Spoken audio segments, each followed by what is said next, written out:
The Valley Podcast, un paseo por nuestro valle sonoro. Hola paseantes, hoy vamos a hablar de una habilidad que todos creemos tener, pero que probablemente usamos mucho peor de lo que pensamos. En este mundo hiperconectado muchas veces parece que cada vez nos entendemos menos. La empatía se ha convertido casi en una palabra que está muy de moda. Se habla de empatía en liderazgo, en marketing, en diseño de producto, en educación. Pero ¿sabemos realmente qué significa empatizar con alguien? ¿Es algo natural, una habilidad emocional, una competencia profesional? ¿O es algo mucho más profundo que ocurre en nuestro cerebro? Y si ocurre en nuestro cerebro, ¿esto se puede entrenar? Hoy vamos a explorar esta idea e intentar dar respuesta a todas estas preguntas que han surgido con alguien que sabe muchísimo de este tema. Hoy nos acompaña el doctor José Sánchez, neurocientífico, docente y mentor que ha centrado su línea de investigación en las emociones sociales del cerebro. Doctor en psicología, graduado en biotecnología e ingeniería industrial, máster en neurociencia cognitiva, metodología en ciencias del comportamiento, análisis de inteligencia y comportamiento no verbal. Meditador habitual desde hace años, y esto lo recalco porque luego hablaremos de esto también, y además ha publicado varios libros. El último de ellos, y del que vamos a hablar hoy aquí, es este que me ha encantado, Empatía en un mundo que duele, que como ves está lleno de post-its que he ido poniendo y que me gustaría subrayar y del que vamos a hablar bastante en esta conversación. Bienvenido a este paseo por este valle sonoro de The Valley, José. Bueno, muchas gracias por la oportunidad y encantado aquí de estar con vosotros y hablar de este tema tan interesante. Es muy interesante y de verdad que el libro lo disfruta muchísimo. Uh-huh. Ahora me gustaría explicarte el porqué, uh-huh, pero antes de empezar vamos a poner el corte de audio de la peli que me has recomendado, que ha sido un poco consensuada porque ¿sí? Es una de mis pelis favoritas. Bueno. Que ya sabéis, todos los que nos acompañáis en estos paseos, que la ciencia ficción a mí me apasiona. Ajá. Vamos allá con el corte de audio, que acabo de dar una pista enorme. Pero bueno, ahí está. Eso no afectará al test. Bien, le voy a hacer una serie de preguntas. Relájese y contéstelas lo más sencillamente que pueda.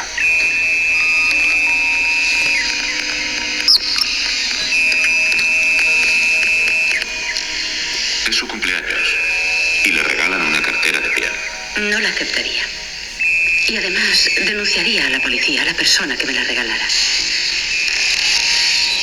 Tiene un hijo. Este le enseña su colección de mariposas y un frasco de arsénico. Lo llevaría al médico.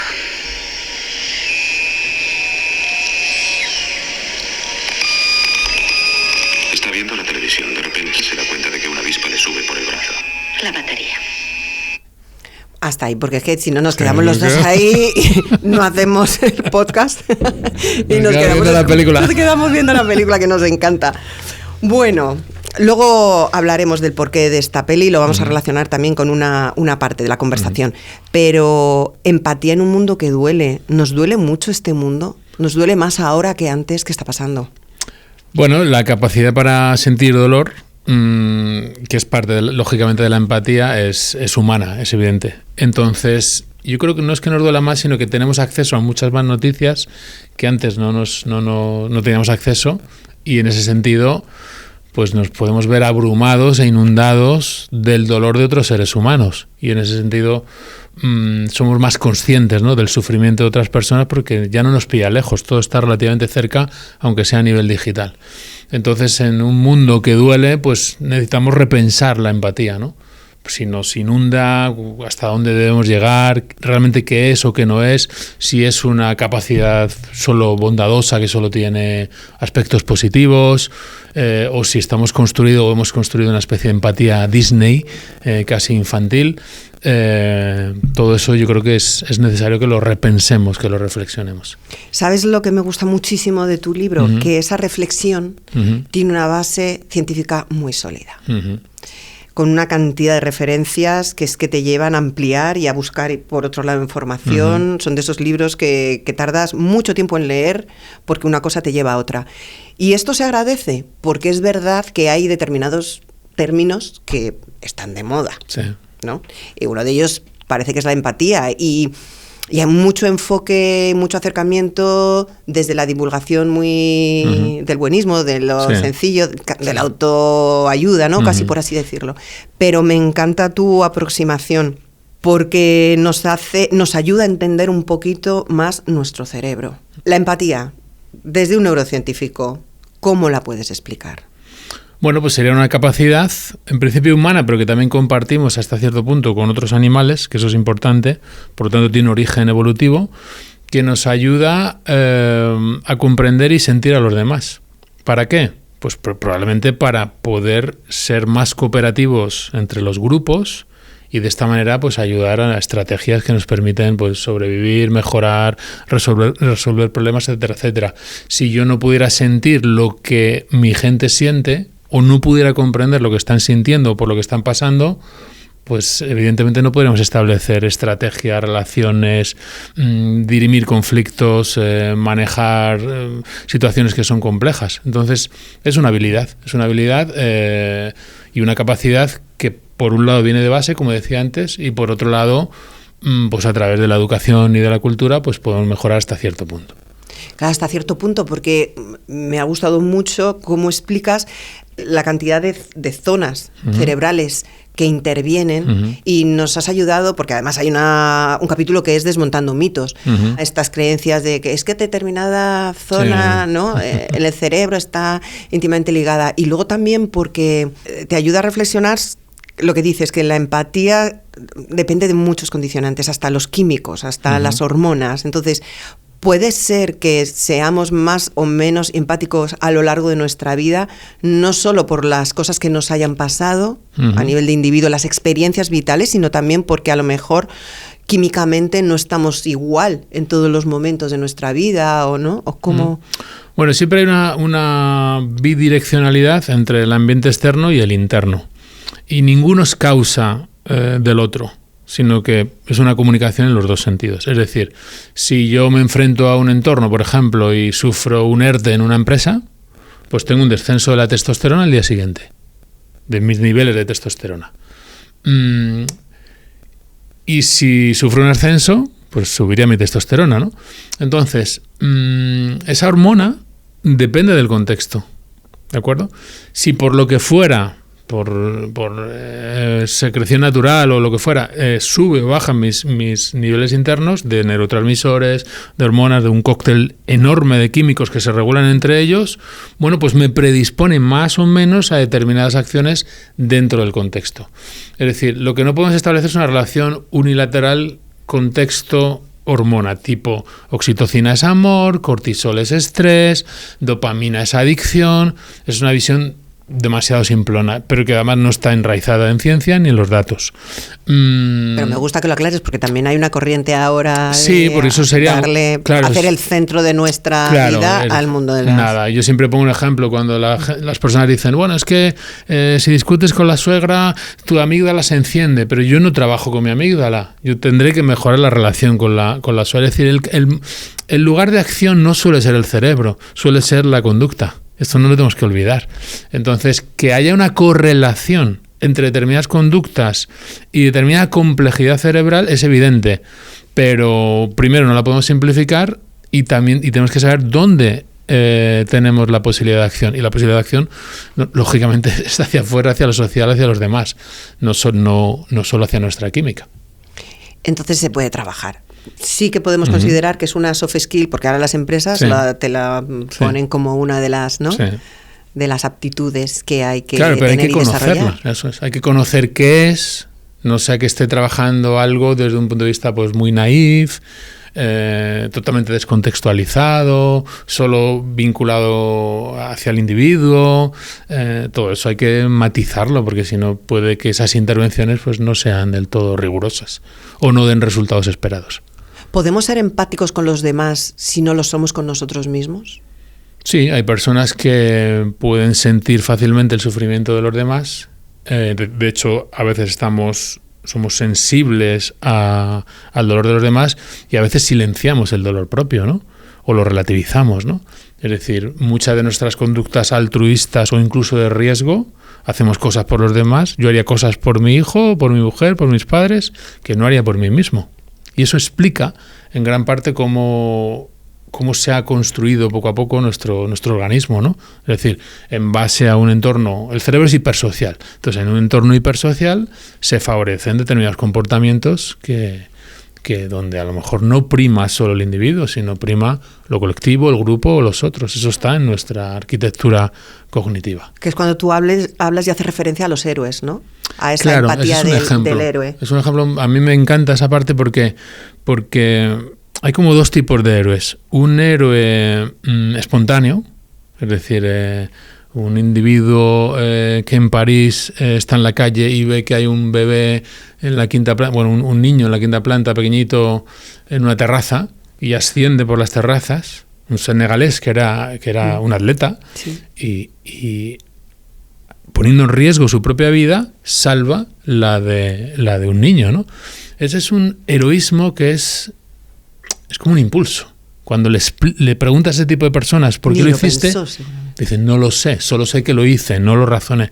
Eso estaría vinculado con una empatía afectiva, es decir, tú sientes rápidamente la posibilidad del dolor del otro y pasas a la acción. Es una empatía activa, como digo yo en el libro.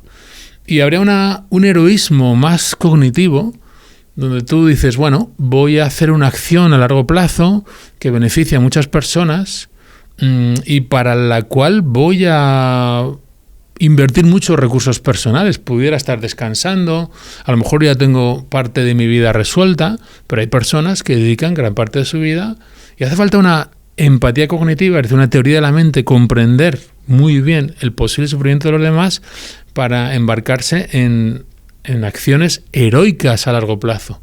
Y eso se vincula o se correlaciona con una empatía cognitiva, que es más de comprender al otro. La primera, la de salvar al niño en la terraza, es una empatía más afectiva, ¿no? Y ambas implican determinadas regiones y estructuras del cerebro. A nivel laboral, en las empresas, y trayéndolo a los campos en los que nosotros tenemos los máster, pues que hay que entender al usuario, ¿no? Y empatizar, pues para producto, en recursos humanos, en marketing. Estamos hablando más de una empatía cognitiva, entiendo. Bueno, un poco de las dos. Es decir, lo fundamental en la empatía, pensando en, por ejemplo, en un producto, claro, nos tenemos que ser capaces de ponernos en los zapatos del otro, pero para ponernos en los zapatos del otro nos tenemos que poner en su cuerpo y en su mente, por así decirlo. Entonces están ahí las dos. La idea es que, y esto es muy importante para entender esa empatía, en el cerebro prima lo social por encima de todo. Por ejemplo, en un estudio que hicimos hace años, que lo dirigió un compañero mío, poníamos expresiones faciales con diferentes emociones. Y esas expresiones faciales venían de amigos, de conocidos y de desconocidos. Entonces, cuando el cerebro procesa en el tiempo ese estímulo y lo empieza como a construir, por así decirlo, pues lo que se ve es que lo que primero hace el cerebro es distinguir entre amigo, familiar, conocido o desconocido. Y después procesa la emoción, si estaba contento o triste. Primero es mío o del exogrupo o de fuera, conocido o extraño, y después ya si está contento o no. Entonces, cuando pensamos en empatía, muchas veces pensamos en emociones, porque se habla mucho de emociones, las emociones supuestamente son el centro, que no lo son, evidentemente, el centro es lo social en el cerebro. Entonces, cuando pensemos en empatía, tenemos que pensar primero en el endogrupo, es decir, cómo esa persona o ese producto se puede sentir como propio, como conocido, como de los nuestros. Eso es lo primero. Incluso en la negociación, eso es lo primero. Lo segundo es qué emoción le pones. Eso sería secundario. Y lo tercero sería qué argumentos le das. Lo primero es lo social. Y luego ya después va lo emocional y lo cognitivo. Pero lo primero para la empatía es el grupo. Es decir, ser capaz de unirnos en algo, ser capaz de pertenecer juntos o tener una suprameta que nos vincule. Porque si no, lo que generamos es el clásico rechazo pues ante el otro grupo, lo diferente, que es lo que se ve. La polarización. La polarización. De o eres de mi grupo o eres del ajeno. Eso es. Y ese es un aspecto muy, muy oscuro de la empatía. Que luego hablaremos de los aspectos oscuros, pero ¿por qué el humano tenemos esa necesidad de diferenciarnos del otro para buscar enemigos? Es decir, esto tiene que ver con la teoría del antropólogo británico del que hemos estado hablando hace un ratito, por el tema del cerebro social, ¿o no? ¿Por qué tenemos a lo largo de la historia de la evolución, qué diríamos? O sea, si tenemos ya unos conocimientos y un análisis de lo que ha pasado como para no repetir determinados acontecimientos, determinados hechos, de poder, tenemos una capacidad de análisis de nosotros mismos y del otro como para poder entender más, comprender, ¿no? Generar vínculos, seguimos buscando lo que nos diferencia, lo que nos separa. Bueno, es que viene muy al caso por los conflictos que estamos viviendo ahora, ¿no? Bueno, tenemos que pensar que nuestra arquitectura cognitiva... Pero fíjate, siempre se suele decir, al cerebro no le interesa ser feliz, solo le interesa la supervivencia. En absoluto. Esto es como un mantra, un mito que pulula por ahí, ¿no? Es decir, primero el cerebro no tiene intereses particulares. Dentro de las motivaciones, de los sistemas de motivación de un organismo, en este caso un sapiens, evidentemente la evolución no es una cuestión de individuos, es una cuestión coalicional, es una cuestión de grupos. Es decir, hay una teoría que se llama la teoría de la selección multinivel. Es decir, los genes se transmiten en parte porque grupos que cooperaban más entre ellos podrían transmitir mejor los genes a su descendencia que grupos que cooperan menos. Entonces, ese aspecto lo que favorece, y así creo que se entiende muy bien, la arquitectura que viene desde abajo, para que no lo llevemos como un defecto moral, que sería un problema. Entonces, esa arquitectura, ¿cómo surge? Bueno, se seleccionaron poco a poco aquellos genes que favorecieron la cooperación con mi propio grupo.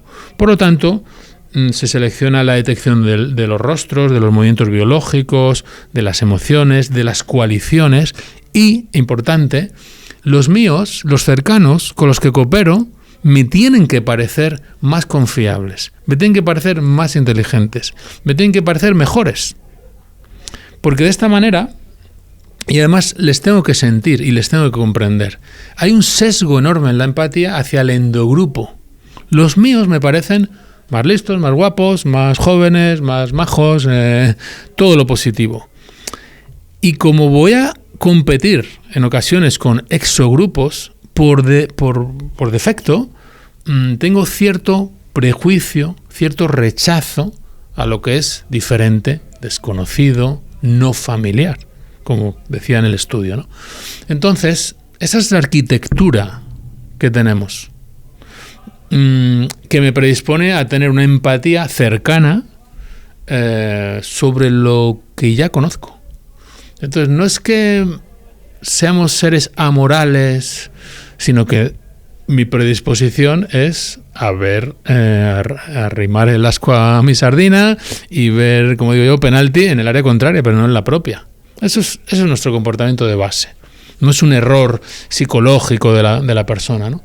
Y desde ahí explica esa tendencia. Si apelamos a esa tendencia todo el rato, con símbolos, con división, con identidad, pues lo que hacemos es exacerbar mecanismos que vienen desde muy abajo, que están muy en nuestro cerebro social de base, ¿no?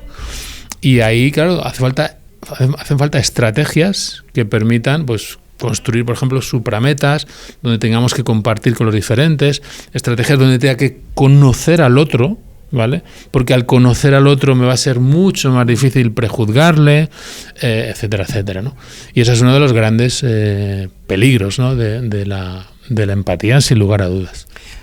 Porque hablando de peligros, hay un punto en el que ponemos barreras a esa empatía, conscientes y no conscientes, ¿no? Y aquí entran también conceptos que planteas en el libro, como la contraempatía, también el agotamiento, ¿no? De la empatía, todos estos factores en el que llega un momento que algo bloquea y dice hasta aquí. La contraempatía sería como la misma cara de la empatía, es decir, por el hecho, como decíamos antes, por el hecho de favorecer el sesgo hacia el propio grupo, de favoritismo, rechazo lo diferente. Entonces, esto se ve en estudios de neuroimagen muy curiosos, donde si a un ser querido le da una descarga eléctrica, se activan en mí áreas de dolor social. O o sea, lo que se llama la ínsula anterior y el cingulado anterior. Pero si la descarga eléctrica se la proporcionan a un enemigo mío, se activan en mi cerebro no esas áreas, sino áreas de recompensa, donde hay una expectativa de placer, lo que se llama el Schadenfreude, es decir, la alegría por la desgracia ajena. Entonces, eso está en nuestra arquitectura. Y conviene conocerlo, conviene ver que es una tendencia natural y luego diseñar estrategias para contrarrestar eso. Ese sería un punto. Y el punto de quemarnos por empatía, y vinculado con lo que decíamos antes del inicio, de un mundo que duele, es decir, pues antes tú podrías conocer la gente que sufre de tu familia y de tu barrio, por así decirlo, ¿no? Directamente. Pero si yo ahora puedo conocer el sufrimiento de miles y miles y miles de personas, pues bien por los medios, bien por el scroll, etcétera, etcétera, pues puedo sentir una empatía que realmente que me desborda. Pero claro, ¿tendríamos que tener un límite empático infinito? Pues no. ¿Por qué no lo tenemos? Pues porque al sufrir con el otro y sufrir yo, pues se activan nuestros sistemas de estrés, etcétera, etcétera, y llega un momento donde el sistema se bloquea, ¿no? Y se protege para no sentir más. Claro. Y entonces nos congelamos, ¿no? Les ha pasado a sanitarios, les pasa mucho a los docentes, pasa muchas veces en entornos laborales donde empiezas con mucha ilusión, pero al final te congelas, ¿no? Y entonces tienes una cierta burnout, apatía, donde, bueno, pues ni sientes ni padeces, ¿no? Ni comprendes. Sí. Entonces ahí la empatía se ve atenuada. Con un mecanismo, de nuevo, no de falta de moral, sino de protección ante un desborde. Eso es interesante que esos matices lo conozcamos, ¿no? También me sorprendía el porcentaje tan alto de sociópatas que que encuentras, y además en determinado mundo empresarial. Sí. Que es en el que nosotros ahora mismo ¿no? tenemos esta conversación, que va muy vinculado con hay que tener mucho cuidado, campos de acción, de trabajo. Claro, porque si en una esfera, es decir, en una esfera donde puede haber mucho poder, lógicamente aquellos individuos, y que sea competitiva, fundamentalmente competitiva, pues aquellos individuos que tienen menos capacidad empática, pues están más dotados para competir y no sufrir si el otro sufre, ¿vale? Entonces, si nosotros somos empáticos, porque la empatía es buena, porque hay que ser empáticos, de una forma ingenua y naif, con personas que carecen de una empatía afectiva, vamos a salir muy, muy dolidos, muy, muy dolidos. Entonces necesitamos, en nuestro ejercicio empático, necesitamos también conocer al otro y ver si el otro puede o devuelve, ¿no?, ciertas acciones empáticas. Porque por tendencia a veces pues vamos a ser... ¿Cuánta gente? Yo lo veo todos los días, todo el mundo me lo dice. Es que di mucho, es que me entregué mucho ahí, pero no recibí, y en vez de devolver algo me pedían más o me machacaron, ¿no? En numerosos entornos, ¿no? Laborales, familiares, sociales, ¿no? Entonces hay que tener cuidado porque un pequeño porcentaje de la población tiene muy baja empatía afectiva. Sí tienen cognitiva, saben que sufres, pero no les duele tu sufrimiento.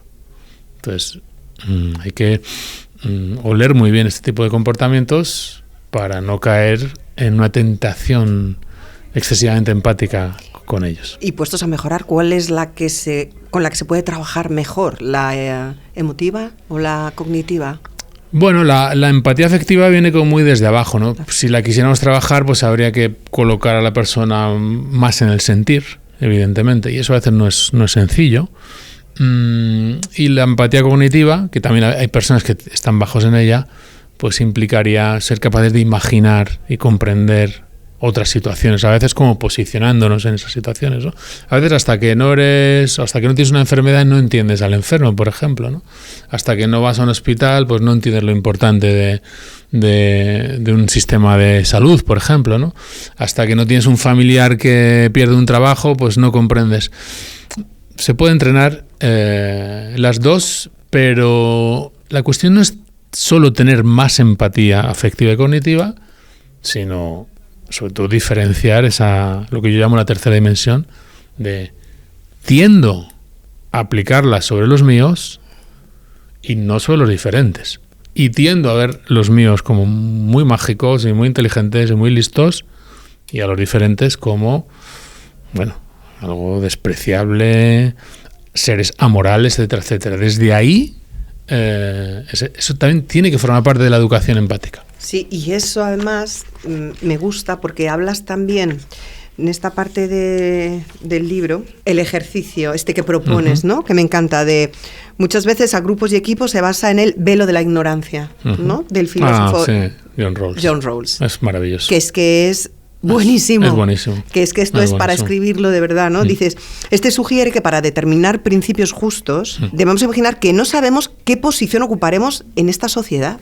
Es que esto lo damos por sentado y el mundo lo vemos desde esto. Este cuerpo, somos tan egocéntricos, por otro lado, ¿no?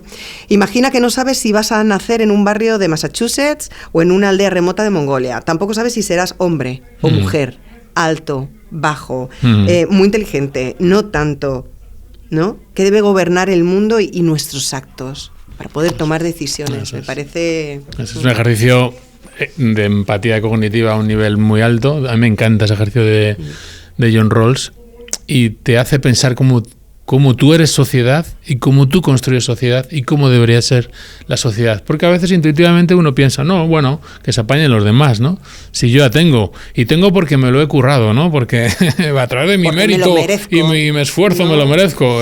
Cuidado, que probablemente en ese camino ha habido muchísima ayuda de la propia sociedad, etcétera, etcétera. Entonces, con ese ejercicio de John Rawls entendemos, ¿no? Porque se deben redistribuir recursos, porque tiene que haber una naturaleza social de las cosas, y por lo tanto es como directo a una empatía más transversal y no tan parroquial como por defecto es. Y además lo bueno que tiene el libro y son los ejercicios. Sí. Porque me parece que ya no es, o sea, que es muy completo, porque no solo tienes esa parte científica. Sí. Que algunas cosas tienes que volverlas a releer porque no estás muy concienciado con las determinadas partes del cerebro. Sí, esa parte de la madura. Está muy bien. Exacto, esto es ciencia, pero que además es ciencia práctica y aplicada. Entonces, de cada uno de los capítulos termina con un ejercicio para ayudarnos a entender y a ponerlo en práctica. Y entonces, claro, aquí nos ayudas también con el ejercicio de la... Sí, la idea era que no se quedara en un conocimiento teórico, sino que, aunque sea un libro, pues proponer algunos ejercicios y vinculados con lo social y la vida real. Es decir, yo no quería un libro de cantidad de ejercicios donde uno cierra los ojos y imagina cosas a sí mismo y regula su respiración y cosas así. Eso está muy bien, pero eso es más vinculado al individuo. Y el individuo tiene aspecto, como decía antes, hipersocial en un cerebro hipersocial. ¿Crees que hay más o menos empatía en entornos de abundancia? Es decir, pues un primer mundo y dentro del primer mundo, pues las ciudades, la gente, ¿no? Y las personas que tenemos más o versus los que no tienen, ¿no? Y zonas del mundo menos favorecidas. Sí, porque a veces cuando hay situaciones donde hay mucha dificultad, de repente emerge esa empatía espontánea. Lo vemos en catástrofes. Yo hablo en el libro de catástrofes, ¿no? Y como en muchas culturas, en la antigüedad, cuando ha habido catástrofes y circunstancias muy difíciles, recurren a mecanismos muy inteligentes y muy precisos de ese cerebro social para manejar el trauma, el dolor y el sufrimiento, ¿no? Cuando nos alejamos de eso, porque no nos toca, porque podemos estar protegidos o porque hay mucha estabilidad, a veces se difumina ese contacto con el sufrimiento humano, ¿no? Y en ese sentido es importante la educación para que seamos conscientes de personas, grupos, entidades, pues que no tienen la misma suerte que nosotros, ¿no? Y eso nos permite también relativizar nuestros éxitos, colocar nuestro mérito de una forma más generalizada, ¿no? O devolver nuestro mérito a la sociedad, por ejemplo, ¿no? Creo que eso es importante. Y a veces, cuando las cosas van muy bien, cuando todo es muy estable, pues la tendencia del humano a pensar que ha sido por sí mismo, pues es demasiado alta, ¿no? Lo cual sería casi más cerca de la patología que de la sabiduría, lógicamente. Bueno, es que hablando de patologías eso daría para otro episodio, porque si no nos extendería, que me parece interesantísimo, me encantaría. Quiero sacarte otro tema, Porque sé que meditas, Sí. que llevas muchos años, décadas, diría, Sí. meditando. Yo llevo poquito, llevo solamente 2 Ajá. años. Pero es que son ya bastantes neurocientíficos los que les he oído hablar Ujú. que tienen una relación muy estrecha con la meditación. Y tú además has pasado mucho tiempo porque has convivido con los monjes sintoístas y comunidades de Lakota, Huichol y Shuar, ¿no? Sí. ¿Por qué hay esa conexión que hay entre la neurociencia y la meditación? ¿Qué te aportó el estar en estas comunidades en relación a la empatía?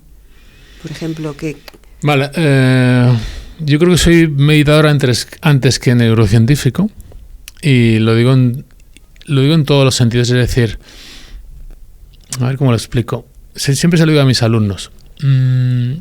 Como neurocientífico no tengo nada que decir de la meditación. No debería. Se quedan extrañados, porque a veces las personas te preguntan. Pero explico por qué. La neurociencia pues viene más o menos desde Cajal, ¿no? 1905. La meditación tiene 2500 años. Si la neurociencia fuera nuclear para comprender la meditación, ¿cómo es que ha sobrevivido 2500 años? Por otra parte, y siempre pongo el mismo ejemplo, Víctor Hugo Morales era un periodista que cuando narró un gol en México 86 dijo: gol, gol, gol, gol, barrilete cósmico, ¿de dónde has venido? En el gol de Maradona. Yo siempre pongo este ejemplo. Pero entre Maradona y Víctor Hugo Morales, de ellos dos, solo uno sabía jugar al fútbol: Maradona. ¿Qué quiero decir con esto? Que el neurocientífico puede conocer el cerebro, pero el meditador es Maradona, es el que mete el gol, es el que hace la práctica, ¿vale? Entonces, no tenemos que confundir el conocimiento del cerebro con la experiencia real en la meditación. Desde ese punto de vista, cuando alguien me habla de meditación, contesto como meditador, no como neurocientífico. ¿Por qué? Porque si no sería un periodista, ¿vale? Y esto choca un poco, porque podría decir, bueno, pues el cingulado anterior, cuando meditas. Pero lo interesante es, creo que hay que ir a la raíz de la meditación original, ¿no? Entonces, yo he visitado varias culturas y he trabajado intensamente con algunas de ellas. ¿Y qué me ha interesado de eso? Bueno, pues que tienen lógicamente unos códigos culturales, unas estructuras sociales y una cosmovisión que es muy diferente a mi cultura. Mucho menos individualista, para empezar, mucho más vinculada pues con la naturaleza, pues con el grupo, etcétera, etcétera, ¿no? Entonces, pues en muchas de ellas yo he hecho rituales pues muy, muy salvajes con este tipo de comunidades y con maestros, pues desde los 16, 17 años que a mí me interesó eso, buscando un poco tu comprensión, ¿no? De la mente, de quiénes somos, qué hacemos aquí, a dónde vamos, ¿no? Y en este tipo de sociedades y organizaciones, pues bueno, pues por determinadas circunstancias se da, pues de forma muy natural, pues un compartir. Se da ese número de Dunbar, son grupos pequeños que se conocen, se sostienen, hay muchos lazos de muchos niveles que se establecen entre las personas, ¿no? Lo cual hace que se sostengan entre todos en el sufrimiento. No está ese concepto de que si algo me duele o me ha dolido, o no está tanto, ¿no? Me lo callo, me lo guardo y lo resuelvo yo a solas, aparte, en terapia con una persona, ¿no? Siendo la psicología maravillosa y a mí me encanta. No está ese concepto. El concepto está en comunicar eso que nos aqueja a mi grupo, a mi comunidad, y resolverlo hoy, en grupo, ¿no? Está la sensación de que no estamos en la naturaleza y no cuidamos la naturaleza, sino que somos naturaleza, somos hijos, somos una especie más, ¿vale? Hay plantas, hay animales y hay otro animal que se llama sapiens, ¿no? Claro, todo eso bien encarnado, no teorizado sobre qué hace a mi cerebro porque yo quiero bajar el estrés. No, interiorizado de verdad. Interiorizado de verdad, o sea, no de un punto de vista utilitario, por científico que sea, que es en lo que se ha convertido la meditación, que yo respeto, leo los papers y me encanta, pero considero que es una pérdida de profundidad enorme respecto a lo que la meditación originalmente era, ¿no? Y hay muchas personas que practicamos pues una meditación un poco más tradicional, por así decirlo, ¿no? Siendo neurocientífico y valorando mucho pues la interrelación con la ciencia, etcétera, etcétera, ¿no? Pero yo no medito para bajar el estrés, ni para que me duela menos la espalda, ¿no? Sino la meditación es la expresión del ser, ¿no? La expresión de la vida todavía vibrando aquí en estas plantas, en ti y en mí ahora mismo, ¿no? Infinita, ¿no? Y limitada en el tiempo, ¿no?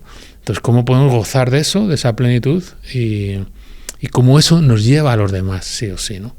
Pero no tanto por si en el cingulado anterior, en la ínsula anterior, relaja. Todo eso es interesante, pero para mí está lejos de una empatía enraizada, ¿no? Vivida, encarnada, ¿vale? Entonces, bueno, más o menos por ahí. ¿Me he extendido mucho? No, pero me encanta. No. Pero me parece importante. Has hecho bien. Porque siempre que me preguntan por... Incluso yo se lo digo a mis alumnos, José, ¿me recomiendas un libro de meditación? Digo, evidentemente no, te recomiendo un dojo, te recomiendo una práctica, te recomiendo venirte conmigo a practicar. No es para leer, es pero para no vivir. Es, claro, es como si a Maradona le preguntas, o a Michael Jordan le preguntas, recomiéndame un libro de baloncesto. No, te va a decir, yo te puedo mirar cómo tiras y te corrijo, que para eso soy Michael Jordan, ¿no? Pero no te voy a recomendar un libro de baloncesto. Entonces, nosotros a veces intelectualizamos tanto que creemos, y yo me considero ciertamente, modestamente un intelectual, pero no puedo perder aquellas disciplinas que se basan en la vivencia, ¿vale? Y en la vivencia de alguien que además ha dominado esos, o ha vivenciado bien esos estados, ¿no? Entonces, en ese sentido, a veces creo que una empatía encarnada con ejercicios, una meditación encarnada en la vida, en lo social, ¿no? No solo cuantificada de forma utilitarista. No, es que ellos son cero utilitaristas. De hecho, porque también hay un estudio de los niveles de felicidad, de bienestar, ¿no? Con la felicidad que se entiende. Y estas comunidades y estos grupos muestran unos índices mayores. O sea, que hay de verdad en el grupo, en el darse y en el compartir algo muy ligado a lo primitivo que somos como primates, ¿no? Sí, yo creo que es decir, cuando al final nosotros aspiramos a estar con los nuestros, ¿vale? Con nuestra gente, ¿no? A compartir, ¿no? ¿Qué queremos? Pues queremos tiempo para estar con los familiares, con los amigos, ¿no? Para poder disfrutar, ¿no? Y cuando el estrés o las circunstancias sociales lo impiden, pues o el individuo, como ahora, entra en una epidemia de soledad brutal, ¿vale? Porque se ha perdido el pueblo, porque se ha perdido el barrio, porque se ha perdido los lazos, pues ya puedes tener muchas cosas. Y ya puedes hacer prácticas personales, que si estás solo, ¿vale? Te bañas en hielo a la mañana, luego meditas, luego lees, paseas por el campo, luego no sé qué, pero estás solo, ¿no? Estás solo en un cerebro hipersocial, ¿de acuerdo? Y además tienes que regular tus emociones solo, a través del silencio, del pranayama, todo eso es maravilloso, a través de la postura, porque la postura regula no sé cuántas cosas, pero ¿cuántas regula la mirada de un ser querido? ¿Vale? ¿Cuánto regula poder hablar con el panadero? Que por fin le conoces, ¿vale? Como antiguamente, ¿no? A veces olvidamos y esto es muy científico, es decir, aquí hay mucha evidencia, olvidamos el poder de este cerebro hipersocial y nos convencen de alguna manera de estrategias individualistas, personales, que no tienen en cuenta el contexto, que dependen de uno mismo para aguantar, para ser fuerte. Bueno, por favor, esto no tiene sentido, ¿no? Y ahí la empatía puede emerger, ¿no? Pero encarnada, como decía antes, como una fuerza grupal. Y cuando ahora entra o va a entrar a un futuro que, como comentábamos antes, ya nos gustaría a nosotros poder vivir, que no vamos a poder, cuando entra ese elemento que son las máquinas, esta inteligencia artificial, ¿qué va a pasar? ¿Cómo va a cambiar nuestra empatía? Porque si se utiliza el concepto de empatía para las máquinas, tenemos que conseguirlas que sean empáticas, que es el diálogo con las máquinas simule la empatía, y ahí dedicas un capítulo a este tema. Bueno, es un tema que a mí me apasiona y de ahí el inicio de la película y el audio que hemos puesto. Y creo que es muy importante que lo pensemos, que lo anticipemos, que lo reflexionemos y no nos dejemos llevar por prejuicios y miedos un poco atávicos hacia la tecnología, hacia lo nuevo, hacia el futuro en general, ¿no? Claro, por un lado empatizamos ya con chatbots de forma sencilla, De hecho, yo en la universidad he dirigido unos trabajos fin de grado sobre esto y fin de máster sobre esto. Es decir, muchas personas utilizan una inteligencia artificial pues casi como un psicólogo, ¿vale? ¿Por qué empatizamos con eso? Pues empatizamos porque el lenguaje, que es un instrumento humano maravilloso, cuando algo te responde y respeta tiempos verbales y se vincula con el contexto, tiendo a humanizarlo, para empezar. Imagínate, ya no solo el chatbot, que sea un robot humanoide.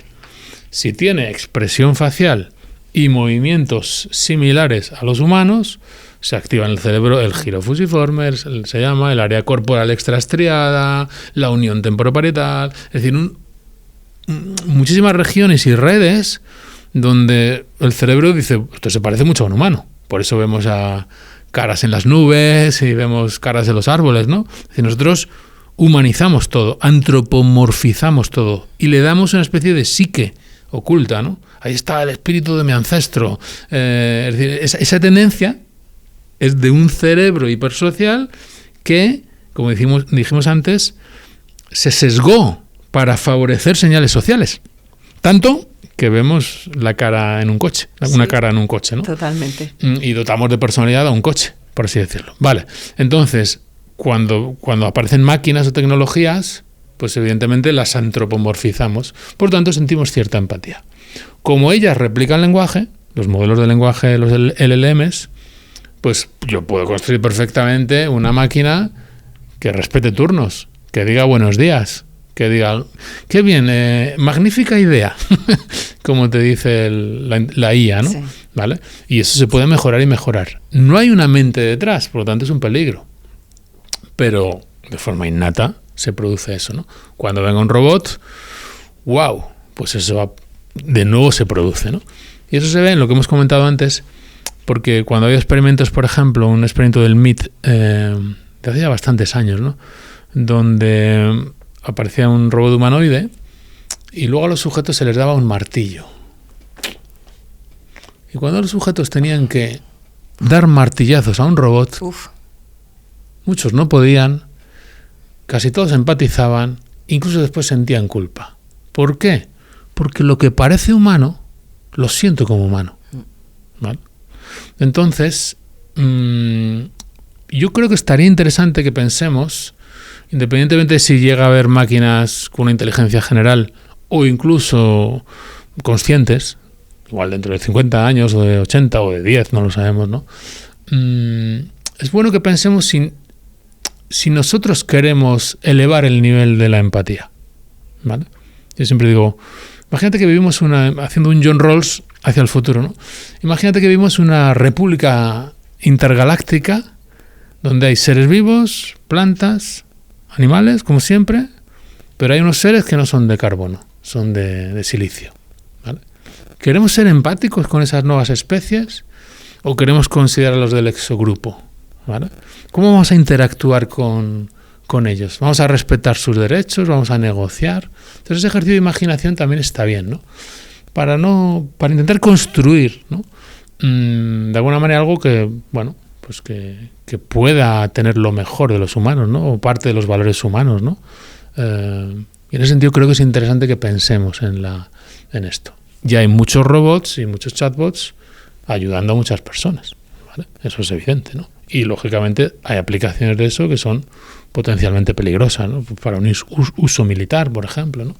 Entonces no es tanto el peligro de eso, sino que va a haber una tendencia humana a empatizar con ello, pero ¿cómo lo construimos? ¿O cómo lo co-construimos? Creo que en esa acción tenemos que estar todos implicados, empáticamente. Ay, qué gusto de conversación. Es que me quedaba horas, pero no puedo acapararte tanto. Bueno. Que tienes una vida, porque, bueno, es que lo he leído y he leído parte de lo que has hecho y de lo que haces. Porque qué ejemplo de formación constante. Bueno, curiosidad. No, curiosidad. Es maravilloso. Ahora sí que podemos hablar de la peli. Dinos qué peli es. Bueno, la peli es Blade Runner y como hay un capítulo del libro que se llama Empatía de la IA, Y ahí hablo de los chatbots, de los robots, del uso que se le está dando, ¿no? Y de cómo tenemos que pensar quizá no solo hacia el pasado, de dónde viene la empatía, ¿no? Compartida con animales, peleada entre endogrupos y exogrupos, sino también tenemos que pensarla hacia el futuro, ¿no? Porque además nos puede ayudar, como se ve bien en la película, pues al intentar replicar una inteligencia o unas emociones o una empatía humana, aprendemos mucho de cómo es la nuestra. Es decir, son simulaciones que nos pueden servir también para conocerlos. Es un tema que me fascina y que me dedico también profesionalmente en esa línea, en esa puente entre esos dos mundos, y de ahí mi película, que es mi película favorita, o sea que... Qué bueno. Compartimos muchas pasiones compartimos. Muy bien. ¿Qué estás leyendo que nos puedas recomendar, José? Pues me he leído hace poco, bueno, es un clásico de literatura clásica, Cartas de una desconocida, de Stefan Zweig. Uh-huh. Y estoy repasando, estoy volviendo a leer, lo acabo de empezar, que lo leí casi de niño, un libro de Philip K. Dick que es Usyk, que es muy bonito. Pues ahí están tus recomendaciones y yo de verdad, y lo recomiendo con todas mis ganas porque merece mucho la pena. Empatía en un mundo que duele. He hecho una primera lectura, pero ahora necesito profundizar más. Muy bien. Porque hay mucha chicha y sobre todo me voy a poner a hacer los ejercicios que planteas. Muy bien. Ha sido un auténtico placer Muchas conocerte. Gracias. Sí, espero que te quedes cerquita de nuestro ecosistema, claro que sí. Seguro que será así. Claro que sí. Y seguiré pendiente de lo que escribes y de lo que investigas. Muchísimas gracias. Pues muchas gracias a ti, Isabel, y a vosotros y a Devali por esta magnífica oportunidad, por este paseo sonoro y visual. Sí, que nos hemos dado. Bueno, y a vosotros y a vosotras muchísimas gracias. Hoy hemos hablado de empatía desde la ciencia, pero también desde algo que todos vivimos cada día, que es una necesidad, intentar entender a las personas que nos rodean. A veces pensamos que liderar, diseñar productos, comunicar mejor, depende solo de herramientas, metodologías o tecnología, pero quizá todo empieza en algo mucho más sencillo y mucho más difícil a la vez, que es ser capaces de comprender realmente a los demás. Muchísimas gracias por acompañarnos, ayudarnos a mirar la empatía con otros ojos, sobre todo desde el punto de vista de nuestro cerebro, y por supuesto a quienes nos apoyáis escuchando cada uno de estos episodios. Gracias de verdad por estar al otro lado. Nos escuchamos en el próximo episodio.